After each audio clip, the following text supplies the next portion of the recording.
All right, guys, before we come on in, we're going to ask you guys to sit a little bit towards the front if you can, please. All right, so for those of you that jumped on, if you haven't been staying with us, we have 4 new people going with us from last Sunday. So 3 of the 4 are here. Paula's not here. She can't make it. Okay, Paula won't be coming today. But Paula and her mom Debbie are going to be coming, and Orrin and Tilly are going to be joining us. So that's 4 more, so we're up to 27 going to Israel and 24 as of right now going to Greece. So that's what it's looking like. I want to just encourage, if anybody is not in the process of doing it, make certain your passports are ordered. If they're not ordered, yes, ma'am. I got mine Yay. a couple of days ago. Is your picture looking great? No. Berger's picture is fantastic, model-esque. So make certain you see Berger's picture. Yours is terrible? Connie's is really good. I love what they did with their hair. It's nice. So make sure you're getting your passports. So we've got to get those passports. Connie and I sent ours in about 3 weeks ago, and they're back already. So it doesn't take long, but get on them right away. Just get on them. We cannot really officially reserve the airplane seats until we have a passport. Yes, Lisa? It's going to cost a whole lot of money, but you can, because you're going to have to pay for the flight to get there. So you can do it, but it's just going to be the flight back and forth, isn't it? We'll talk about that later. But is that for you or for who? Okay. It's going to be very difficult to do. We can do it, but there's going to be some problems. The number one problem is you're not going to get the group rates for the flights, and that's where you're going to run into trouble. But you can do it. You can do it. We've got a gal who's going to join us. Her name is Carly Anderson. She's a young gal. She's 25. Her dad is one of my closest friends since I moved here. Connie and I have known Larry for, 20 years. He and Carly, when she was a little girl, would come over to our place for Christmas, for Thanksgiving, for 4th of July, that kind of stuff. He and I watched a lot of football together. He was there when I was teaching Connie about football, and we just became good friends. He was from Minnesota. He was the one we talked about that died from, he had both lungs transplanted, and then 5 years later he developed that cancer, which is typical, I guess, and he died from the cancer. So he died 3 years ago, this last November 2nd. He has just the one daughter. She's now 25, just graduated from UNM with a double master's in finance and foreign marketing, or marketing and foreign finance or something, I don't know. But at any rate, so she is going to be joining us on this trip. However, it's very possible, the way it sounds, she might be in Europe, so she might just meet us in Tel Aviv, do the tour with us, go to Greece with us, and then it sounds like she's going to stay in Greece for 3 weeks or so, and then just travel some more. Right now she's in Hungary. She's been in Budapest for a long time, and she's been traveling. She's been overseas for 3 months, and she's just looking at maybe moving to Hungary. So it's one of these kind of deals, DC or Hungary. But anyway, she'll be joining us. Her name is Carly. So that'll be a young gal that's going to show up in Israel the way it sounds when we're there. So that's the other one who has joined us. So those are some of the folks that are going to be going. We have a number of folks that are not here today. For those of you online, we have a lot of folks that are being quarantined. And so that's just what's going on. So at any rate, we're here. Let's go. Passports. Do you guys have passports, Orrin and Tilly? And they don't expire for another year yet, correct? You have to have a passport now that expires after January 20th of 2023. So as long as it expires after January of 2023, we're good to go. So just turn your passports into the office if you haven't. We need all those babies done. You have a passport, Deb, or not yet? I have an appointment Tuesday to go. That girl. Okay, so at the post office or where? Okay. And do they take their picture at the post office now? I already got my picture yesterday. You're really going, aren't you? Yeah. This is good. This is good. Okay, good. Yeah, go do it. Get it done. Send it in. Expedite it. It costs a little bit more. Expedite it. And if you expedite it, it'll come back. Tom and Lisa, you guys have yours already?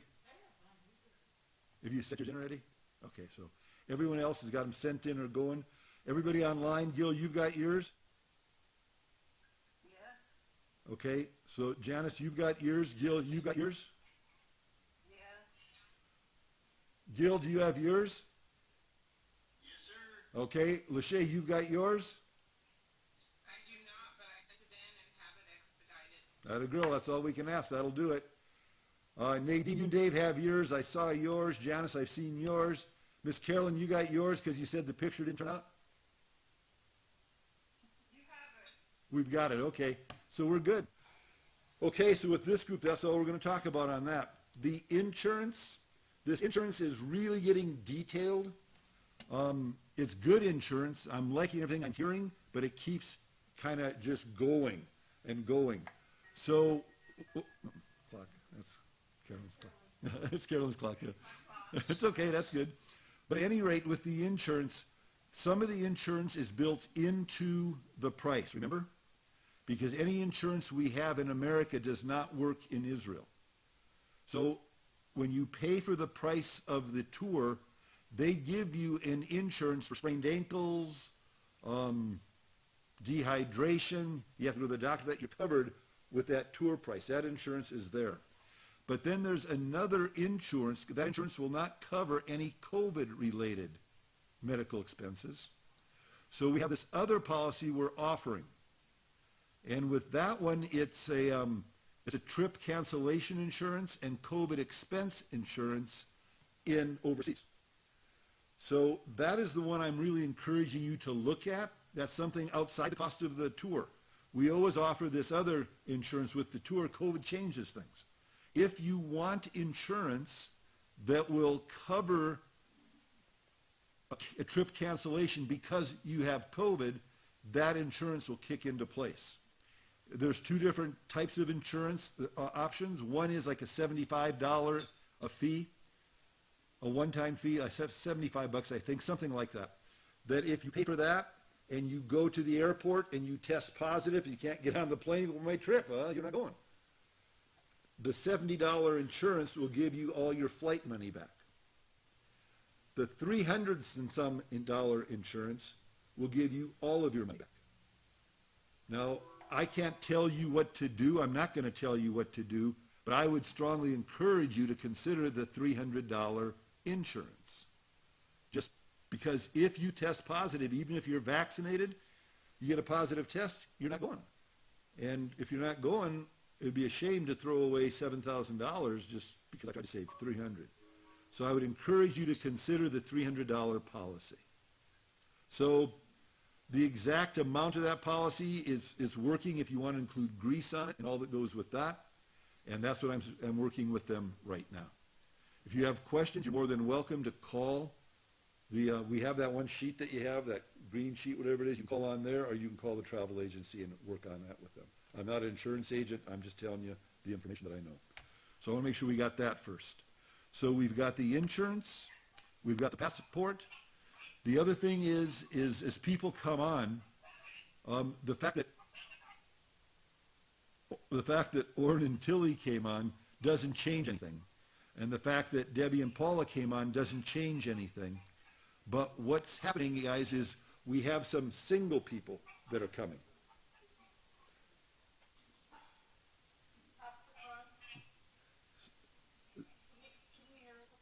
I do. I do. You know, it might be helpful if everybody mutes themselves. Yeah, someone's talking. I bet that's Connie because she left. I bet she's on the phone. Getting a lot of interference on our side. No, she's a goner now. Okay. Okay, there we go. So, insurance, that's what we're talking about? Oh, no. So we got these singles that are going. So how it works is when we go to Israel, you have a roommate. Like Paul and Debbie, you guys are rooming together. Brigitte and Sandy are rooming together. So we have these roommates. But then there are some singles that are going to not be able to room together because, they're going to room together with other singles. As of right now, we have an even number of single women and we've got an odd number of single men. If you look on your form, it says that extra single cost, if you just have a single room, is another $1,400. Well, over the past 30 years, when we've run into that, I've never said, okay, you're the odd one out, $1,400. Now, if you choose, I want to be single, well then, yeah, you pay your own $1,400 for that. But if not, we take the $1,400 and we say, okay, we just divide that over all of us. So if right now, if we were to leave today, we have one single too many. So we would take $1,400, divide it by 27, and that would be just a little over $50 a person. So let's say everyone just throw in $50, and we call it good. And that way, that's how we handle that. So I want to make sure you're aware of that. That's how we handle that single component deal. If someone says, I want a single room, then you pay for the $1,400 for the single room. I want to go on the trip, but we just happen to have 7 singles, and we can only put, there's one left over, well then we all split that one cost. Everyone understand that, kind of? Okay. So that's one thing we want to make certain. So we've got that, and let's get into it. Guys, we're going to be going back over a lot of this stuff later. Those of you that are coming in a little bit late now on this. So we're going to go ahead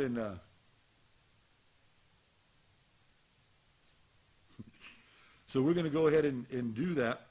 But we're going to we'll go back. We're going to be looking at topography of Israel. Not today, but we are going to be looking at that. And that's really important. One of the things that we have heard over and over and over again on these tours is how well prepared our people are for the tour. And it's because of what you're doing right now. We're going to have one entire session where we look at the map of Israel. We're going to look at the major mountains, the lakes, the seas.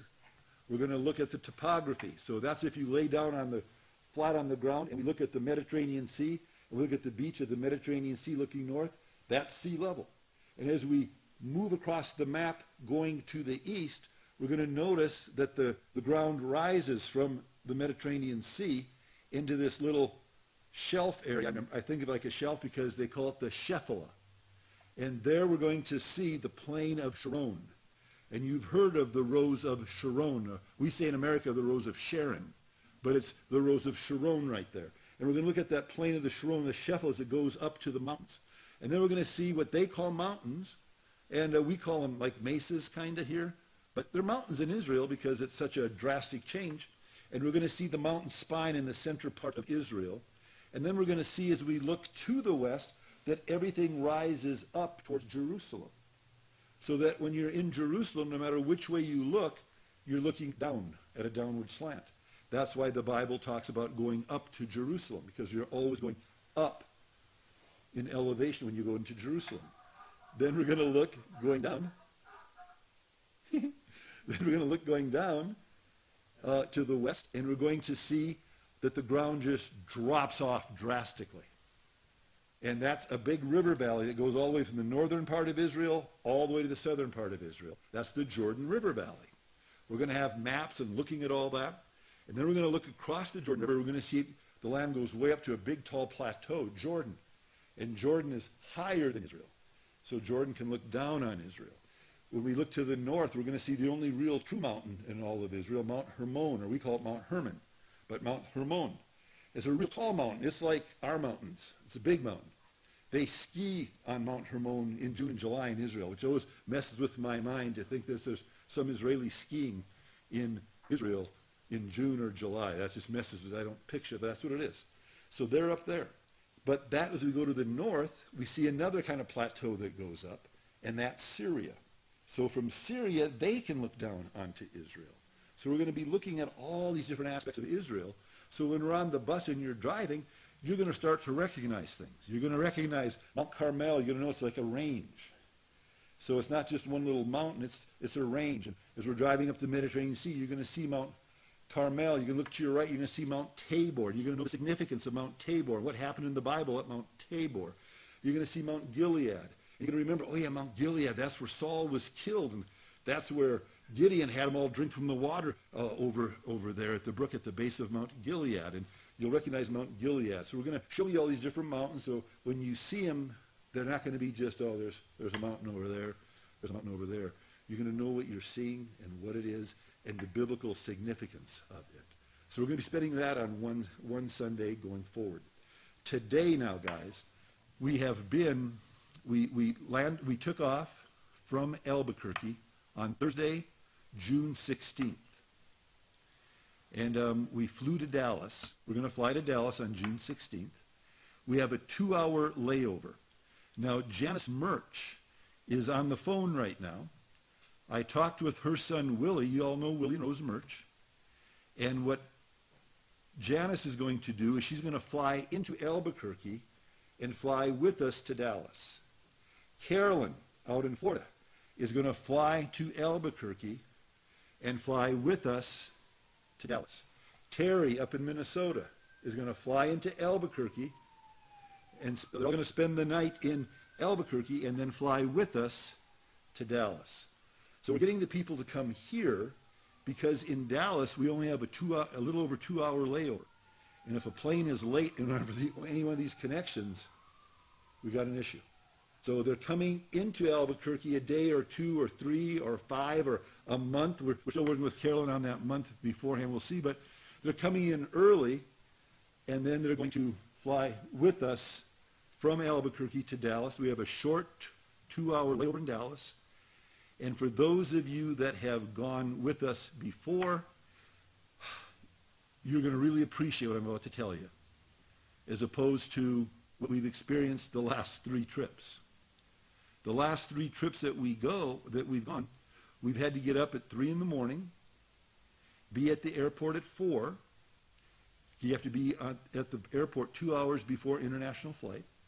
We leave at 6. We would fly to Salt Lake City.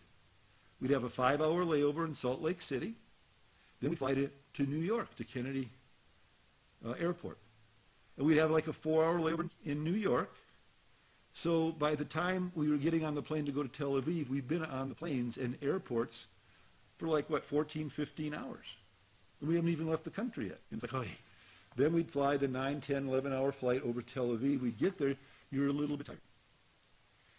This time, we're going from Albuquerque to Dallas, 2-hour layover, from Dallas to Tel Aviv.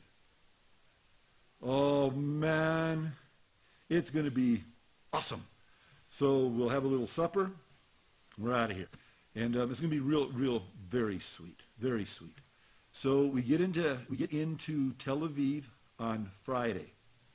Now, Friday night, remember, starts the Shabbat, the Sabbath. When the sun goes down on Friday, all of Israel stops. So you won't be able to cook or get hot food in the hotels, nothing like that. The elevators, there's different elevators, we'll talk about those later. But everybody seriously takes a break. So when we get in on Friday, we go right to the hotel, and we eat right away that evening before the sun goes down. Now we got our hot meal. In the morning, we're going to be having breakfast. That night, we're staying on the Mediterranean Sea at a very nice hotel. And that evening, you're more than welcome to go for a walk, whatever you like. You're going to be 100% safe. So if Sandy and Berger said, let's just go for a walk on the beach, 100% safe. I've had I let my daughters walk the beach in Israel. I let them sleep out on the lakeshore Sea of Galilee. So safe in Israel. So safe. It's crazy safe. But that night, then you'll go to bed. You're going to be tired but excited. It's kind of a weird thing. Breakfast the next morning is at 6. And the breakfast usually goes from 6 to 9 on the Shabbat days. And you'll know where it is for sure. We'll show you, but you'll know where it is. And I usually get down there about 10 to 6. And when I'm there, I don't know who it's going to be of y'all, but there's going to be anywhere from 3 to 10 of you standing there. They're going to open up in 10 minutes. Wide awake. It's like 3 in the afternoon. You're just wide awake, feeling fantastic. And you're ready to go. And that's just what it is. It's called jet lag, and it's what it is. So you'll be there wide awake and excited. We go in and we eat. Connie and I are going to usually eat all 3 hours. We don't eat the 3 hours, but we just visit with as you come in and all. If you can sleep in, get to sleep. You know, get a call like at 8 o'clock or something, just to get down there before they close to eat. But if you can sleep a couple extra hours, do it. Most of us can't. Most of us are just awake by 4 o'clock. We're awake. So that we want to make sure we understand that. So then you get up and you have your breakfast, and that day you do nothing. Whatever you want to do, you can do. It's a day to recover from our travel over to the Middle East. I've been doing these trips since the early 90s, and I have found that by doing that, giving you a day off at the front end, you're not nodding off nearly as much on the bus. We haven't had sprained ankles nearly as much. We still have people fall.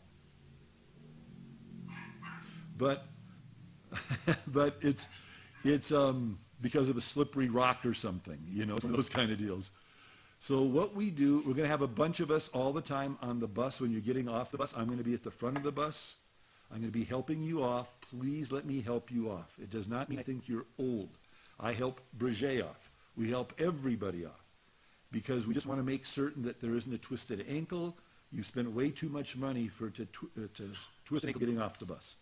So we have guys at the front and back of the bus helping each other, helping you off, just making certain you're good to go. So we'll have this day off for you just to rest. There's pools. You can walk down to the sea. There's a beach on the sea. If you want to go, you're at the Mediterranean. You want to go in the Mediterranean, swim, go swim, have fun. If you are crazy, you can go parasailing. You can rent a parasail and go parasailing over there. You can do whatever you want to do. It's up to you. It's just you have a day to do nothing. If you want to lay by the pool, lay by the pool. Make certain you bring sunscreen. We're going to talk about that. Please bring sunscreen. I don't know what it is, but the sun is different there, and it makes no sense to me, but it is. So just be careful with that. Just bring sunscreen, stay hydrated, have a day off. That night, when the sun goes down, they turn on the stoves. And that night is a really amazing meal as well. It's fun. So we're going to have a great meal. After the meal, we're going to have a service. That's going to be our Sunday morning service. And that's their Saturday night. So we're going to have our service there. We'll have a worship time. We're going to have just a regular little communion service. It doesn't last real long, but it's real sweet. Usually we'll do it out on the beach, the Mediterranean beach, and we'll talk about the significance of where we are. After we've been there and we've been playing all day, now we say, this is what happened here. And it's like, what? Yeah, right here. What? It's pretty good. So we're going to do that night. Then we're going to encourage you to go to bed because every morning we're going to have early wake-up calls. We have to be ready at a specific time every morning. Everything is scheduled as to when we get in, and that's how it is. So it's usually pretty early. So if you're an early riser, you're going to love it. If not, you'll get used to it. But we have breakfast usually at 6 o'clock, from 6 to 6:30 or 6 to 7. And then on the bus at 7, we always tell you the day before, we can't be late. If we're late, we miss what we went there to see. So to say, well, I just didn't get it up in time. It's only happened once with Washed by the Word tours where we actually left somebody. Were you with on that one when we left Guy Klesson? Were you there, Sandy? Okay, you were there. We had to leave someone one time, and we don't want to leave people. We don't want to do that. So just show up on time. But if you're not at breakfast at a specific time, we make certain that you're there, if at all possible. And you might not be able to eat as quickly as you want to, but we want to be on the bus on time. So that's important, to be on time in the morning. Really important. That Saturday, we're going to take off. Or that Sunday morning it is now. We're going to take off. We're going to go up the coastline. We're going to go see some amazing things. You can go online and see what we covered on those various days. But it's going to be amazing things. We're going to go to Caesarea by the sea and the significance of everything there. It's remarkable. We're going to Mount Carmel where Elijah confronted the prophets of Baal. And we're going to go to Megiddo, and we're going to see Armageddon. We're going to go to Nazareth, and we're going to see Cana. And we're going to go to a Druze village, and you know what the Druze are now. And they're known for their falafels. We're going to have falafels. That's part of the tour price, so we'll have lunch that day. And then we go to the Sea of Galilee. We're going to stay at Magdala. on the southwestern coast of the Sea of Galilee. And we'll be at Magdala for 4 nights. That's just the first day. We're going to see all that in that first day. It's crazy. The next day, the next 3 days, we're going to do touring all around the Sea of Galilee, up on the Golan Heights. We're going to go down to Sepphoris. We're going to go to Bet Shean. We're going to see all these serious things that we've talked about already in our classes.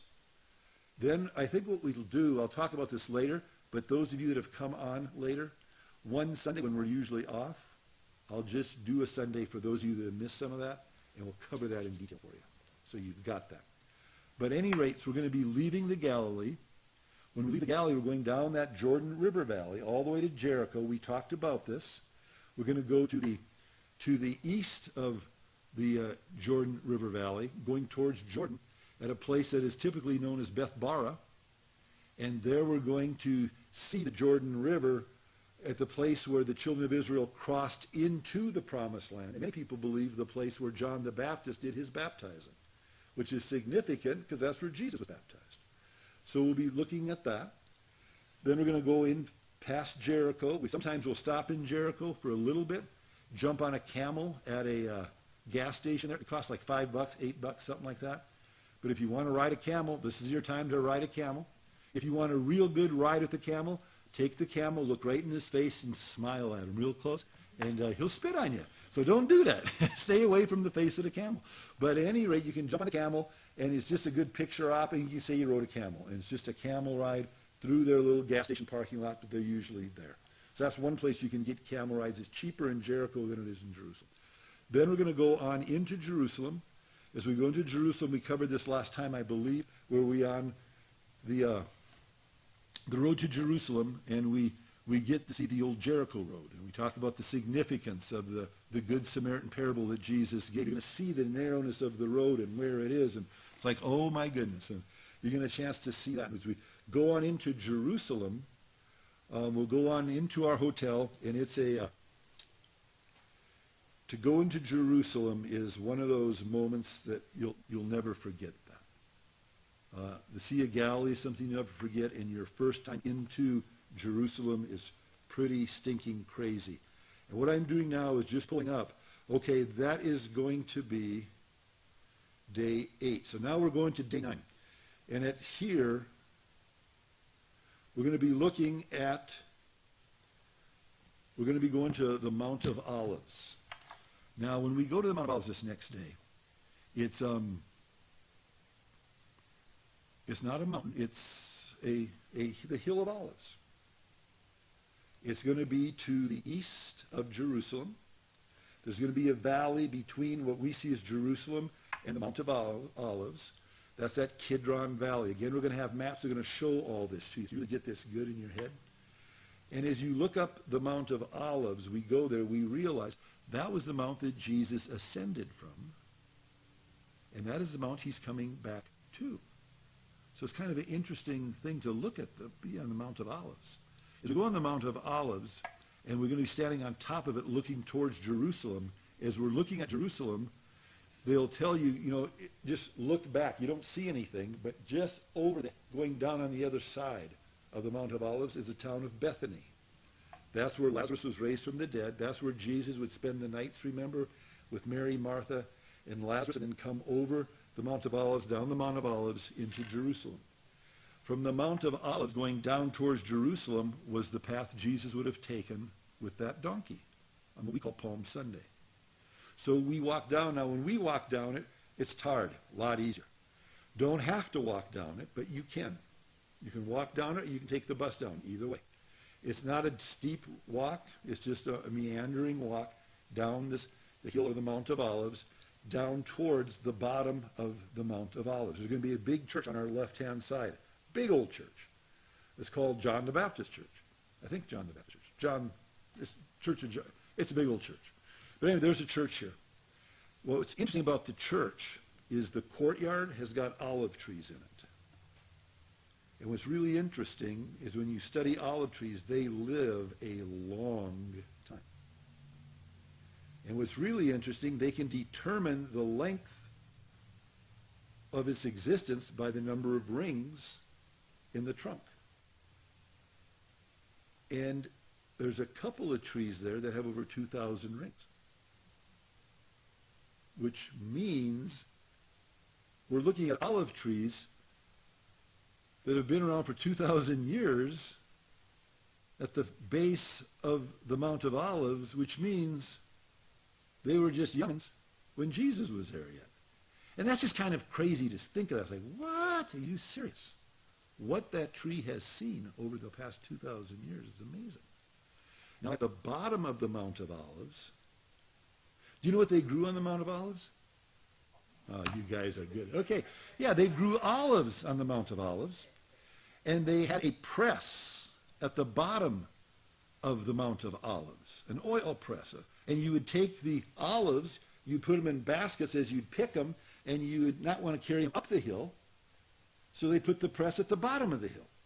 So you would pick the olives, take them to the bottom of the hill, put them in this olive press, and squeeze it down, and you get different varieties of oil, depending how many times you ran it through and all.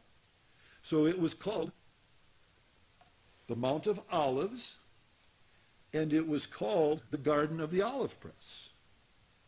Now, olive press is pronounced Gethsemane. So when we say the Garden of Gethsemane, it's the Garden of the Olive Press.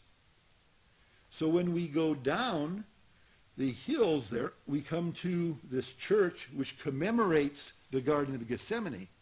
But what's so interesting, we've been trying ever since we've been going here with Washed by the Word, and we haven't been able to do it yet. We're going to try again, but we haven't been able to do it. I have done it in the past. Across the road that we walk down, we go to the left, there's the church and those olive trees and all that. But to the right is a fence with a gate on it. And in there, a bunch of olive trees just planted, not the older ones, they're younger, probably like 200-300 years old only, and there they are. But it's just a garden of olive trees. When I used to think of the Garden of Gethsemane, I thought of a garden of flowers, bushes, the Garden of Gethsemane. No, it was olive trees. It was the Garden of the Olive Press in the midst of all the olive trees. So there are these olive trees, but you can't get in there. It's fenced off. And the only way to get in is you have to talk to the church and get a key from them, and they'll open it up for you, but they usually don't do it for tourists. So we've done it a couple of times, and I got to tell you, it was one of the highlights, one of the moments for me on one of my trips, to know that Jesus had a key to get into the Garden of Gethsemane, that it had been owned by someone who had some way of means, who obviously was a follower or believer in Christ, and he had access to that garden to get away from the busyness of Jerusalem. So there's something that happens when you go and you get the key, they open it up. It's not the same place, it's across the street from they believe it was. But it's the same principle. You go in and you're in the midst of the olive trees now. And then we say, we're just going to have quiet time here, guys. Just go by a tree and pray. And try not to sleep. You know, Peter, John, James, they dozed off in there. Don't do that. Just pray. But it's one of the most amazing things, because you're going to hear the hustle and bustle of Jerusalem right across the Kidron Valley. You're going to see the wall of Jerusalem right there. But at the same time, you've got this quiet little place. And we start to understand why Jesus left the hustle of Jerusalem, the bustle of Jerusalem, to go to the Garden of Gethsemane. We're going to have been up in the Galilee the whole time. In the Galilee, it's wonderful, it's beautiful, it's quiet. We get in Jerusalem, it's huge. And it is noisy. And quiet times in Jerusalem are a rare commodity. It's everybody everywhere. But to get into the Garden of Gethsemane, all of a sudden, it makes sense. It makes sense. So that's going to be our first stop that day when we get to Jerusalem.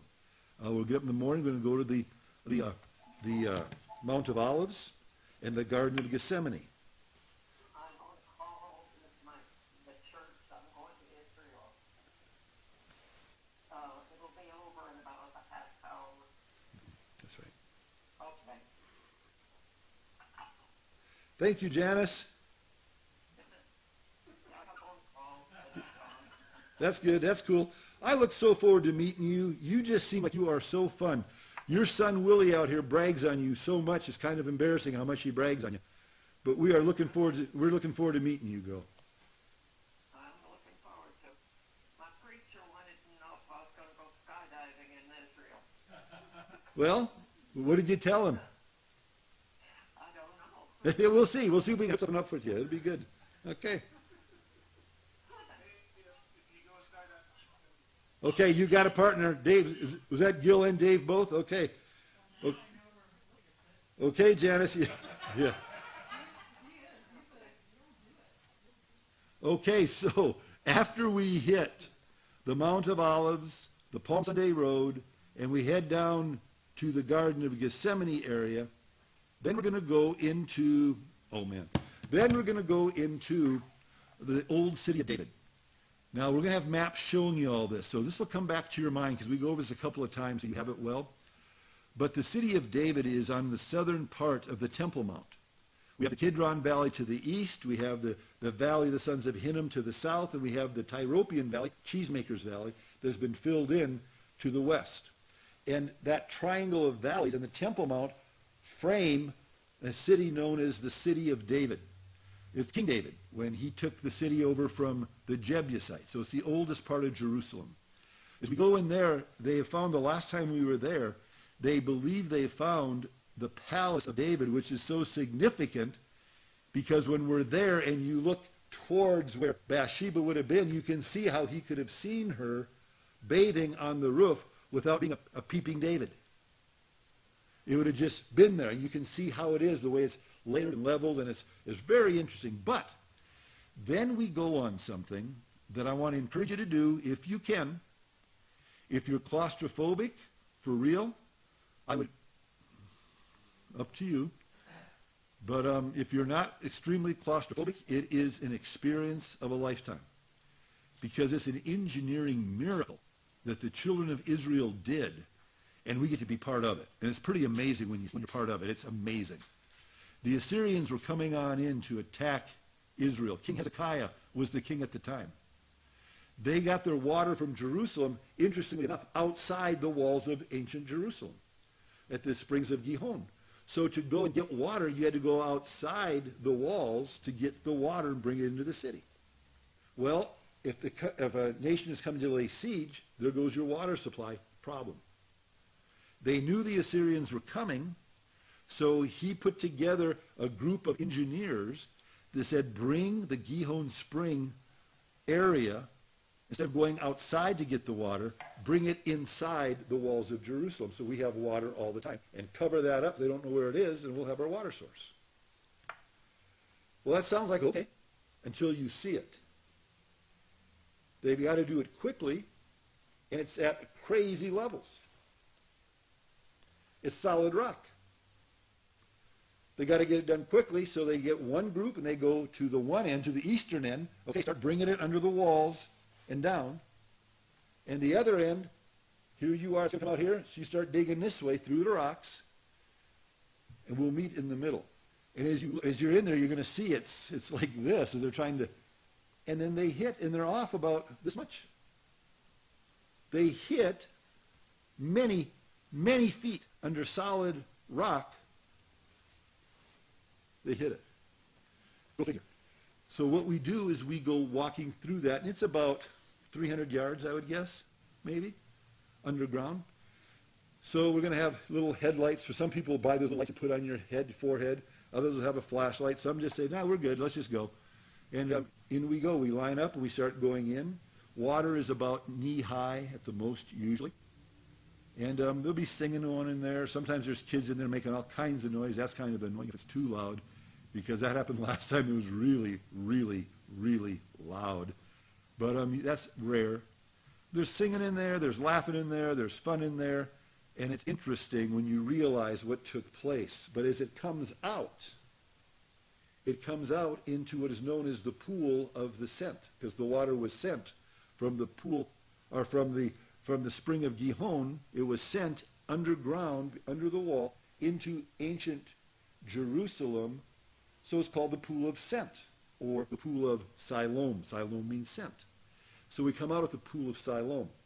Now, Janice, can you hear me? Yes. Your son, Willie, I've got it on my phone. Remind me to show it to you, because your son, Willie, gave a teaching at the pool of Siloam that lasts about 3 minutes, 5 minutes.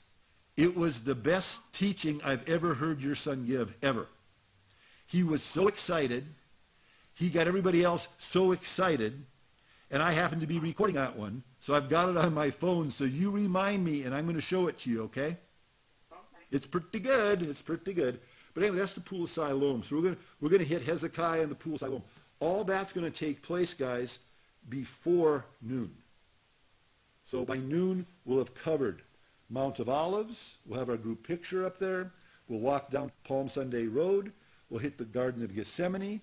We're going to hit the excavation sites in the city of David. And we're going to be going through Hezekiah's tunnel. Now, after we get to Hezekiah's tunnel, it's going to be lunchtime, I do believe. Yep, it's lunchtime. And then from there, we're going to hop on the bus, and we're going to travel about 5 miles south of Jerusalem. And we're going to go to a town called Bethlehem. Now, when we go to Bethlehem, it's a little bit different than what we've been so far, because Bethlehem is in the West Bank. So it's more of a Palestinian city. It's going to be different. The Palestinian people are unbelievably fantastic. And that's all I can tell you. They're fantastic. Again, now, Clesson, you've been there to Bethlehem. How were we treated in Bethlehem? Oh, they're wonderful. You know, we hear on the news, we get different perspective on the news in America. They're wonderful, guys. They are. That's all I can tell you is wonderful. Sandy, you were in Bethlehem 3 times? Twice? We didn't go last time. How was it? Oh, it was great. Right every time. Bethlehem's fantastic. It's fantastic. So we're going to go to Bethlehem. When we go to Bethlehem, I'm going to leave you and turn the tour over to Clesson in Bethlehem. He doesn't know that yet, but I'm going to tell him about it. And I won't tell him. I'm going to tell him. But I am going to do that, I think. I met a person here in Albuquerque who is studying to be a tour guide in Bethlehem. And so I've been visiting with him. And young kid and his wife and his little baby, just sweet. But he's back in Bethlehem now, but he's going to meet me, Lord willing, at the Church of the Nativity when we get there. And I'm going to take off with him. And I'll see you guys after Three Arches shopping spree. And he's going to show me a couple of things in Bethlehem that are a little bit different that I'm hoping we can incorporate, probably not into this trip, but the next trip. And I'm also going to be looking at the possibility of spending a night in Bethlehem. So we get a chance just to spend more time in Bethlehem. So I'm just trying to branch out into that area. So I'm going to disappear. It's okay. I'll be back. But Bethlehem is a wonderful, wonderful, wonderful trip. So we're going to go to Bethlehem. When we go to Bethlehem, guys, you're going to see something that I'm not big on, except this one. This is the only one that I'm kind of thinking could be. And that is the Church of the Nativity. Now, without getting into a lot of church history, Constantine reunited the Roman Empire that had split. And when he reunited it, he made a decision that the unifying agent for getting the East and the West Roman Empire together again would be, of all things, his mother's religion. And what makes that so crazy is, up until then, for the previous 200 and some years, the Roman Empire had been persecuting his mother's religion, Christianity. And you would be killed if you were a Christian in some sections at some times.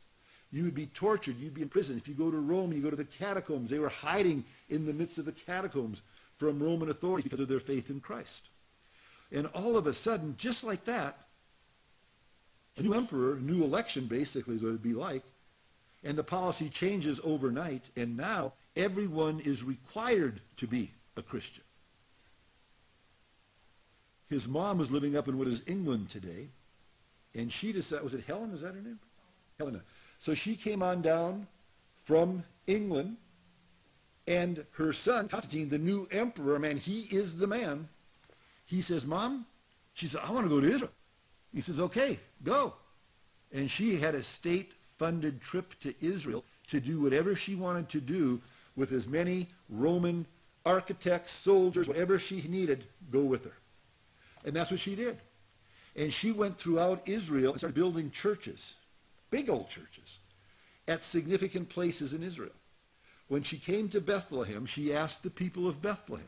Now this is the year 300, just after the beginning of the 4th century. So about 280 years after Jesus was there. She went to this little town of Bethlehem. How still we see it. So she got this little town of Bethlehem. And thank you. And she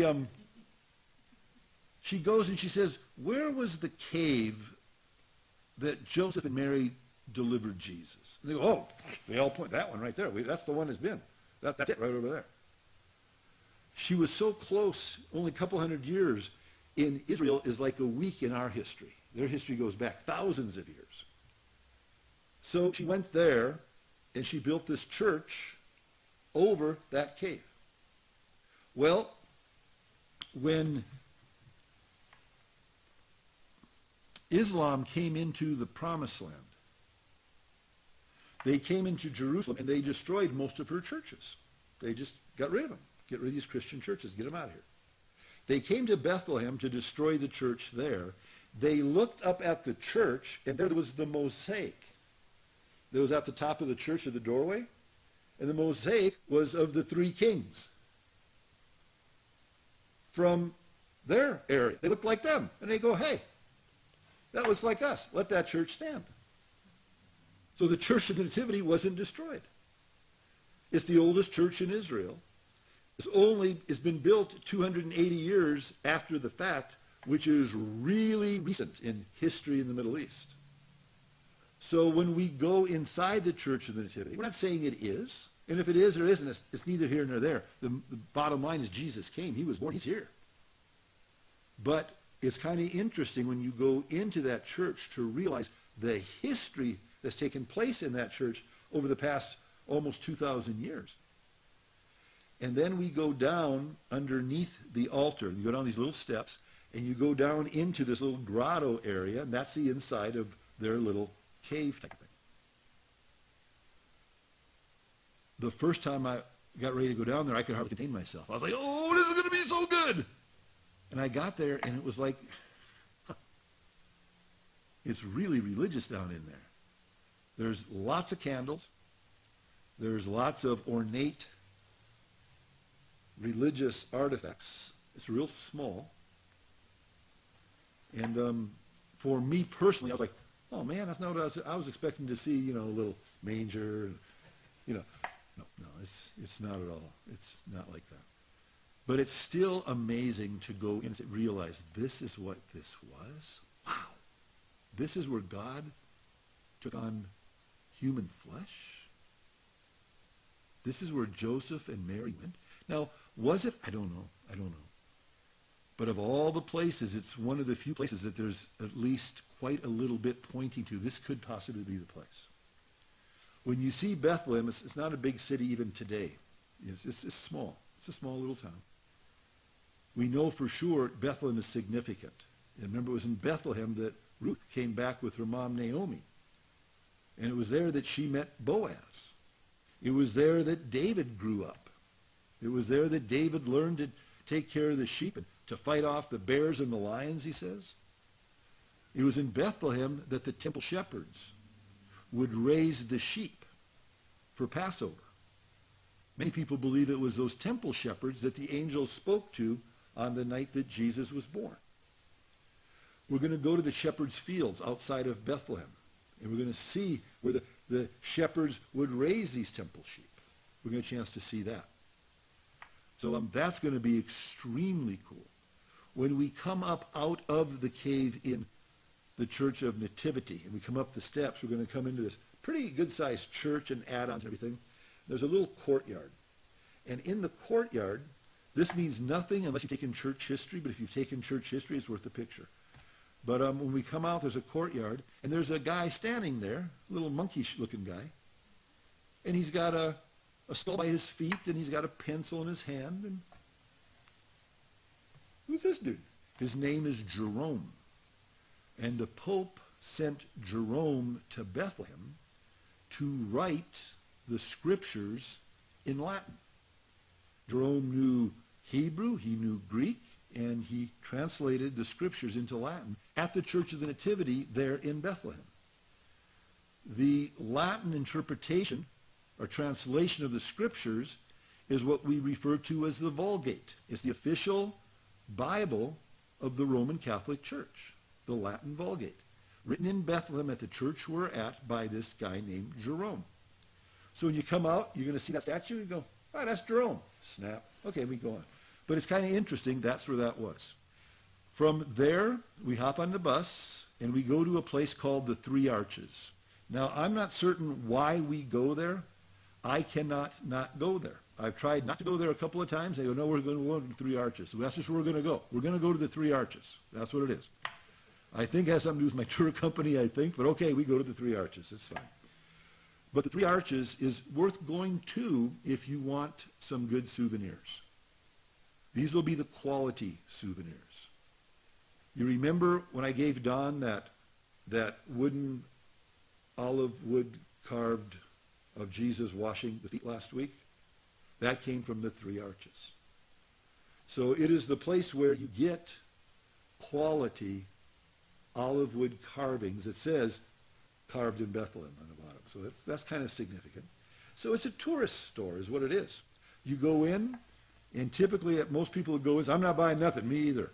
And they're there about 10 minutes, and they're going, you take Visa? And the quality stuff is very good. It's just very good. If you decide to buy something there, I would encourage you, mail it back to the States. It will get there, guaranteed. If you try and take it back, unless it's a small little piece that you can definitely, somehow get it on without breaking it, by all means. But if you're getting anything of any size, just mail it back. And it'll show up shortly after you get home. And it'll be wrapped in all the right things. It'll be here safely. But at any rate, we're going to stop at the Three Arches. That's where I'm going to meet y'all. Don't leave without me. But that's where you're going to meet me, right there at the Three Arches. So that's what we're going to do. Sometimes we have lunch in Bethlehem. On this tour, I didn't see it. So we might be eating in Jerusalem before we go. I like eating in Bethlehem because we get a whole different type of food. It's fun, and we're treated. If you want to know what it feels like to be royalty for one meal, that'll be your meal. It's pretty good. It's fun. So I'm going to check on that some more, but that's what it looks like. We come home that night, and that is our day. So that's just the first day in Jerusalem. So you can see the days are pretty much full. We usually get back around 4:30. That gives you time to jump in the pool if you want to for a while. Usually we eat around 6. Supper is usually about an hour. And then at 7, you are free to do whatever you want to do. Some of us go to bed. Some of us get together and jump in a taxi, and you split the taxi 4 ways, and you get in at 11 at night, and that's fine. You're free to do whatever you want. You are so safe. You are safe. You do whatever you want to do. If you want to just take Lisa and go for a walk time, go for a walk. If you go 20 blocks walking, you are 100% safe. It's just the most amazing thing, the safety in Israel. It's really fun. It's just, you're safe. It's crazy. So that's the next day. Any questions on that day?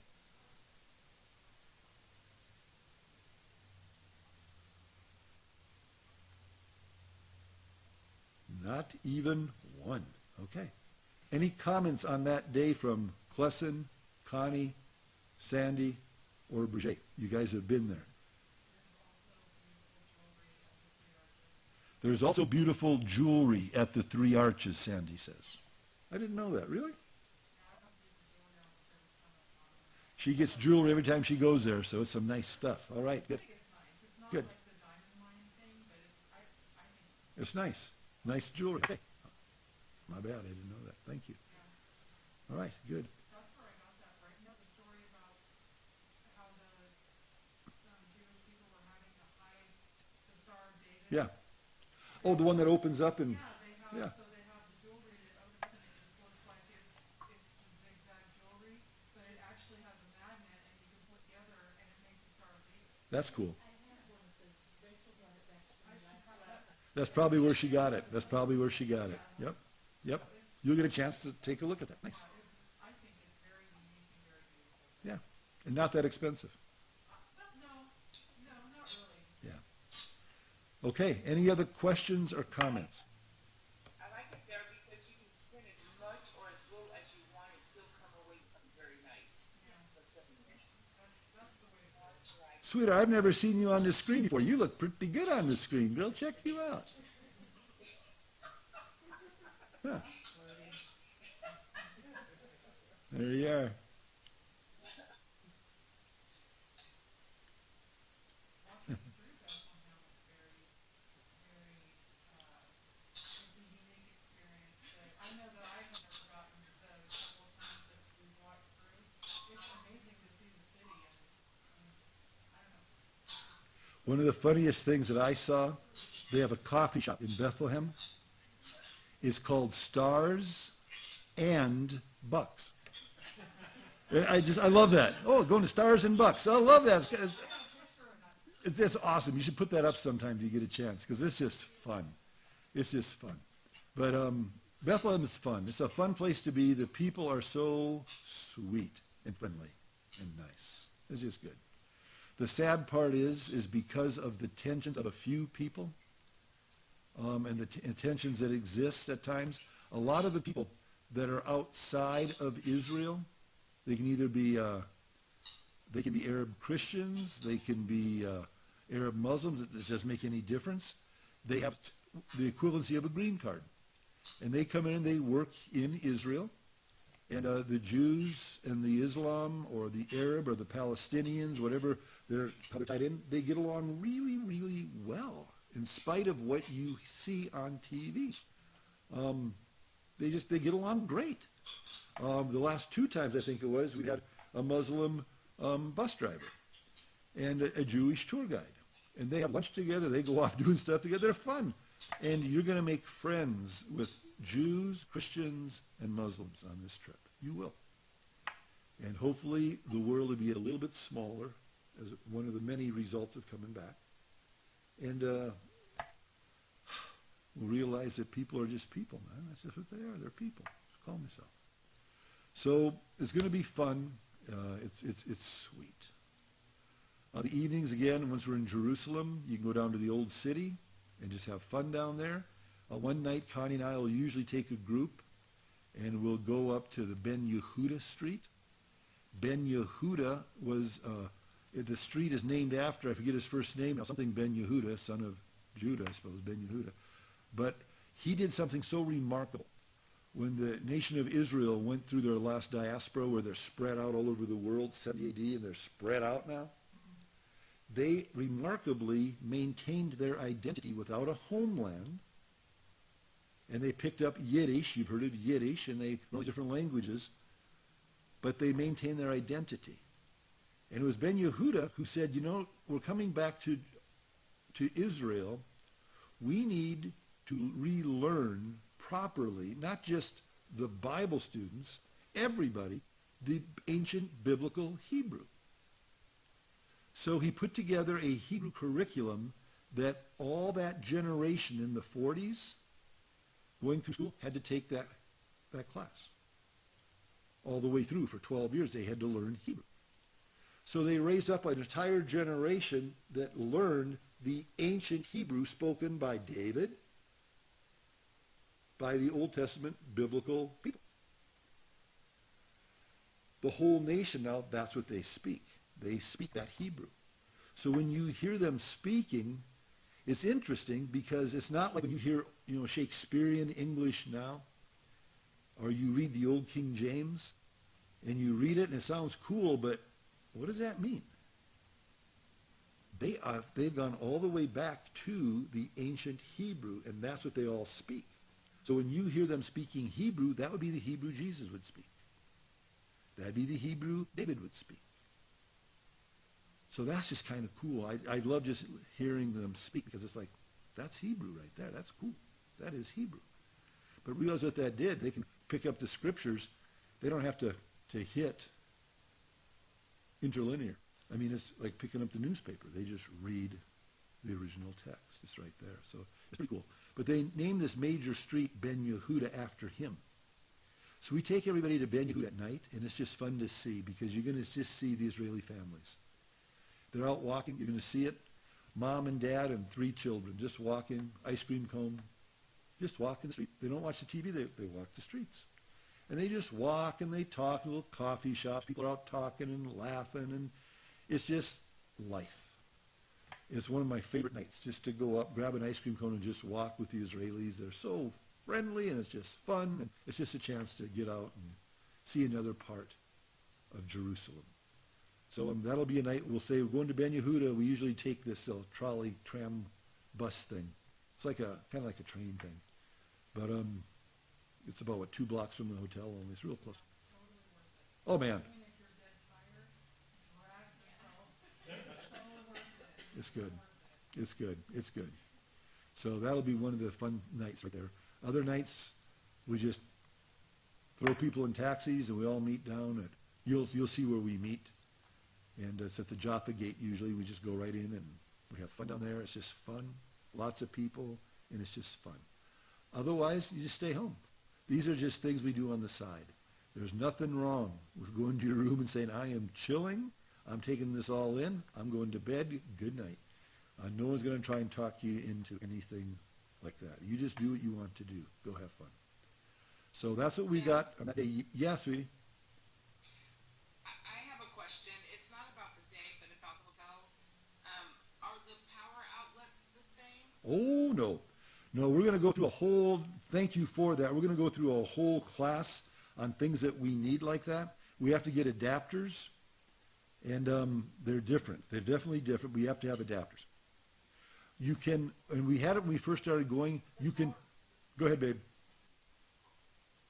The power voltage, there's a whole training on this, I think about weeks ago as well, for those of you that are new, but it talks about, it's the packing, but it also talks about the outlet. The voltage there is, I believe, our voltage is 120 and theirs is 220 and vice versa. But it will show pictures of the type of adapter that we'll need. So, David, do you know about that kind of stuff? David, get your speaker off. Dave is an electrician. He has his own electrical company. Do you know about that, what we need over there? Not specifically most places in Europe and East Asia, they're all 230 volt, 240 volt, so kind of what we use on our dryers and stuff. Okay, doke. You have to have the proper adapters. But thank you, Lachey. We'll bring that up again because we're going to go through that again because that is important. I have had trips where people have said, well, I didn't bring my adapter. I'm just going to put my curling iron in anyway, and they plug it in, and it just fries it. It's just gone. So don't do that. Don't do that. But we'll show you the adapters, and we'll go through all that where you can get those. It's pretty basic. It's definitely a higher voltage. Okay. It's a higher voltage. You can't, anything you plug in smaller, any of the stuff we plug in, it's going to fry. It does. It does. Guaranteed. You heard it from an electrician. I've seen it happen. It's true statement right there. True statement. Plug your $1,000 iPhone into their outlet. Yeah. Don't. We'll have another time. We're going to talk about all of that. We're going to talk about the adapters. We're going to talk about phones and what you want to do through your phone company if you want to make calls back home, that type of thing. But that's coming up down the road. All right, guys. We did it. We are finished. Any other questions? Yes, ma'am. Tilly. You said Jesus spoke Hebrew. I was under the impression he spoke Aramaic.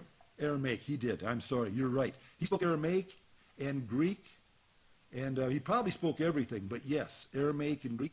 But the people in Israel would speak Hebrew, the religious leaders and that. Go back to the Old Testament, David. Thank you, Tilly. 100% right. Thank you. I got excited. Thank you. Any other things? We're done. Thank you, guys. God bless you. Have a blast. Janice, don't forget to make your phone call.